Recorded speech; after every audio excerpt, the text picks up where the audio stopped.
Hidup itu sangat tidak adil. Mungkin kalian pernah merasa kenapa ada yang kerja hanya puluhan menit saja, sedangkan kami yang kerjanya belasan jam buang keringat cari duit yang halal cuma bisa dapat duit 1 banding 1000 dari dia yang cuma kerja sebentar. Karena hidup itu tidak adil. Semua di dunia ini tidak ada yang sama dan adil. Kalian harus telan fakta itu. Sebenarnya hal seperti ini sudah kami amati dari usia yang sangat muda. Sekarang kami punya gudang, laba, dan jam tangan seharga rumah. Itu semua butuh proses yang tidak gampang. Kami sudah mendedikasikan hidup di market itu dari usia 14 tahun di saat kalian mungkin banyak yang masih main kesana kemari. Kami sudah fokus untuk cari uang di market dan di satu bidang jualan untuk menambah modal. Kami tidak pernah keluar dari bidang tersebut. Kalian perlu fokus untuk jadi yang terbaik di bidang kalian dan jatuh bangun prosesnya. Kalian lihatnya sekarang kami enak, perusahaannya besar, tapi kalian tidak lihat zaman dulu di saat kami mulai dengan modal kami 2 juta waktu itu. Hasil dari jualan itu yang kami putar di market sampai sebesar sekarang. Terus kalian mungkin tanya bisa dapatin itu semuanya di usia yang relatif muda. Karena betul hidup itu tidak adil. Di saat kalian masih main-main kami sudah bekerja dan sekarang kami bisa menikmati hasilnya. Tapi kalian jangan nyontek kami yang sekarang. Karena proses ini 1 dekade panjang 10 tahun lebih. Seorang manusia itu tidak perlu banyak alasan. Karena percuma kalian mau alasan seperti apapun di hal yang kalian tidak bisa kontrol. Hidup kalian akan tetap sama. Kalian mau demo upah minimum. Kenapa tidak naikin value atau keahlian kalian? Harus hati-hati dengan mentalitas seperti ini. Kalian bisa stop pakai energi dari otak kalian untuk fokus di beberapa hal yang memang tidak bisa kita kontrol. Mungkin ada yang bilang karena kami miskin, sedih dan depresi. Itu yang bikin justru jatuh ke lubang.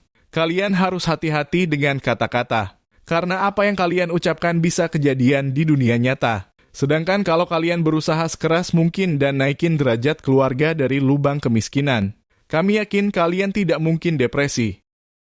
Jangan kira suatu keadaan itu sudah sial dan tidak bisa diubah. Karena itu hal yang kalian tidak bisa kontrol di posisi kalian di mana hidup itu tidak adil. Catur kalian itu diberantakin. Itu tidak bisa kalian ubah. Yang kalian bisa ubah adalah apa yang kalian lihat. Kondisikan dari sekarang di mana langkah selanjutnya yang terbaik. Gerakin catur yang mana itu pilihan. Mau biarin hidup tidak adil di bawah sana dan lihat ibu kalian tetap diinjak-injak dengan keluarga besar kalian. Kalian tinggal pilih mau yang mana. Kami mengerti video seperti ini tidak banyak ditonton, karena mereka itu doyannya entertainment, main game, yang lucu-lucu, nonton drama dan ngeliatin cewek-cewek. Tahu artis ini selingkuh buat apa? Itu bukan hidup kalian. Masa hidup kalian segitu menyedihkannya mengidolakan orang lain untuk lihatin hidup dia? Sampai nanti ada krisis di mana itu akan kelihatan aslinya orang itu seperti apa. Ketika nanti ada masalah geopolitik di luar sana. Ketika negara itu ekonominya tidak stabil lagi. Baru kalian cari orang yang mengedukasi seperti ini dibanding nonton-nonton drama tidak berguna. Kalian pilih saja mau nonton artis-artis sampah itu atau kalian mau belajar untuk cari uang yang bisa bantu keluarga dan bisa dipakai untuk perang nanti. Mulut itu sangat berbahaya. Kalian dengerin mulut yang salah akan terjerumus ke tempat yang salah. Tapi di saat lihat kebenaran hidup kalian akan diterangkan. Kalian cek siapa pemberi pengaruh di sini yang terbuka yang berani tunjukin hasilnya. Jawabannya tidak ada. Karena semua itu cuma omong kosong. Sekarang kalian lihat orang-orang yang dulu hujat mikir ternyata benar juga. Karena yang kami omongin adalah kebenaran. Kebenaran itu mungkin awalnya pahit ibarat kalau kalian minum obat tidak semua rasanya enak tapi itu bisa menyembuhkan. Pilih minum jamu yang pahit. Tapi bisa sembuhin atau pilih minuman manis yang justru itu membunuh kalian. Karena kebanyakan pemberi pengaruh semuanya palsu. Mereka tidak berani keluarin karakter aslinya. Karena mereka tahu orang itu suka pemimpin yang palsu yang tidak jujur terhadap jati diri dan jiwanya. Yang diomongin itu bukanlah kebenaran melainkan kebohongan. Mungkin kalian bertanya kenapa hidup itu bisa tidak adil. Kami akan kasih kalian gambaran sedikit. Gimana caranya para penguasa di dunia itu bisa nyampai ke hasil akhir ini. Kalian harus bisa mikir apa yang mereka pikirkan untuk tahu kenapa hidup itu tidak adil. Kalian anggap zaman perbudakan dulu di saat orang itu tetap dikasih rumah. Punya anak dan roti tapi mereka disuruh kerja seumur hidupnya. Di sana sekarang mereka cetak yang namanya uang. Mereka cetak uang kalian tidak pernah tanya kenapa. Dari dahulu di sekolah itu tidak pernah diajarin kenapa. Apa itu uang? Kalian tidak pernah tanya ke diri kalian sendiri, karena tidak pernah diajarin untuk tanya. Kalian itu harus nurut dari zaman sekolah. Saat kami masih kecil bertanya kenapa kami harus baris untuk bisa masuk kelas. Kami baru ngerti setelah sekolah menengah atas dikasih tahu bahwa itu untuk kalian bisa sopan. Kalian disuruh pakai ini, sepatu itu. Pakai sandal pendek di kantor kami sendiri tidak ada aturan seperti itu. Semua cuma aturan yang dibikin untuk kalian nurut.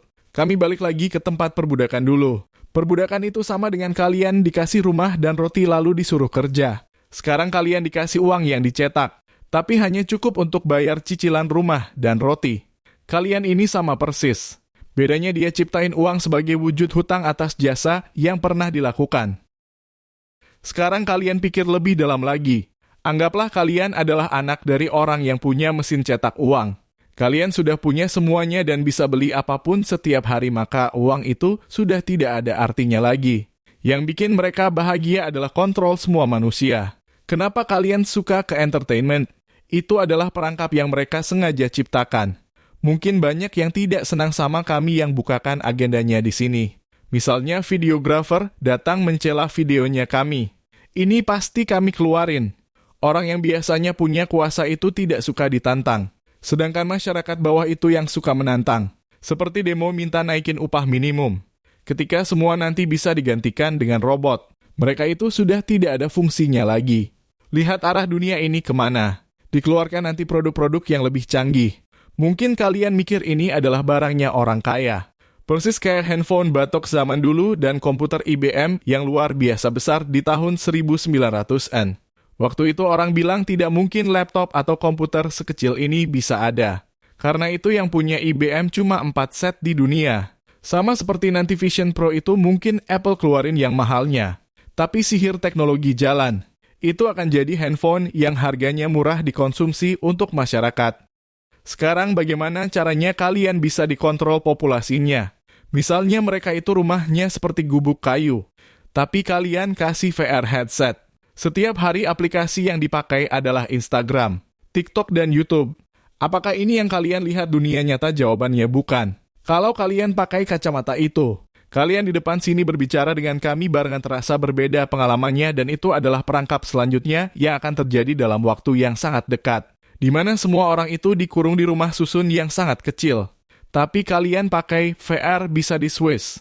Mereka bisa nonton sinetron tapi mereka berada di dalam sinetronnya. Mereka bisa jalan-jalan di rumah sinetronnya, karena itu impian yang mereka mau.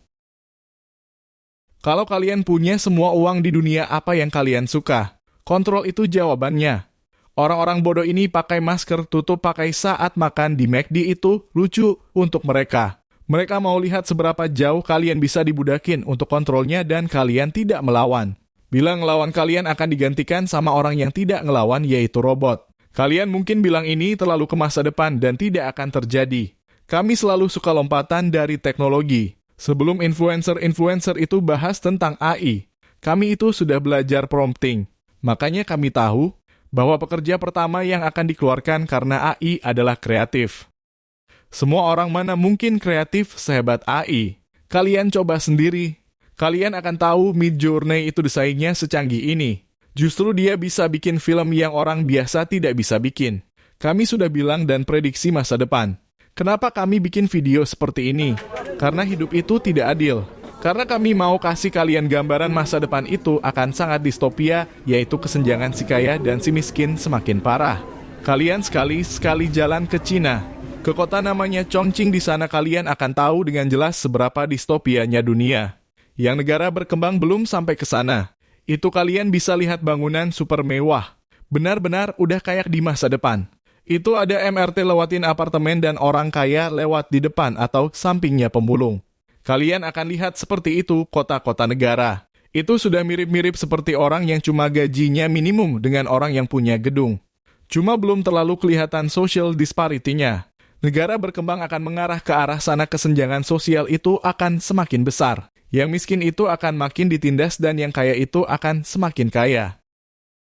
Orang kaya itu akan mikir orang-orang yang miskin ini yang bikin repot. Mereka yang minta jaminan sosial, kesejahteraan, kesehatan, sistem lebih bagus, demo, gaji minimum naik. Jadi kalau mereka bisa akan diberantas semua. Kalian perhatikan kenapa Bill Gates itu beli sawah.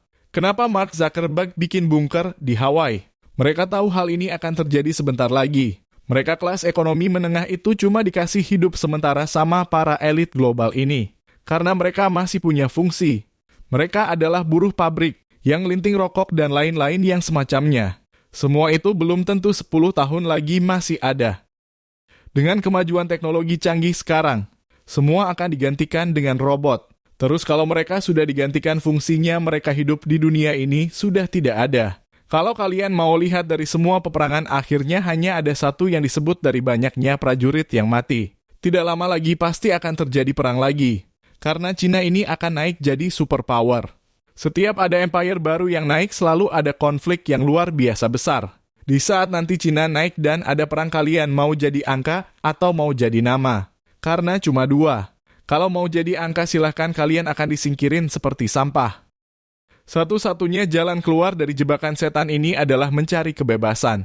Kita butuh main game yang mereka main, yaitu kekuasaan.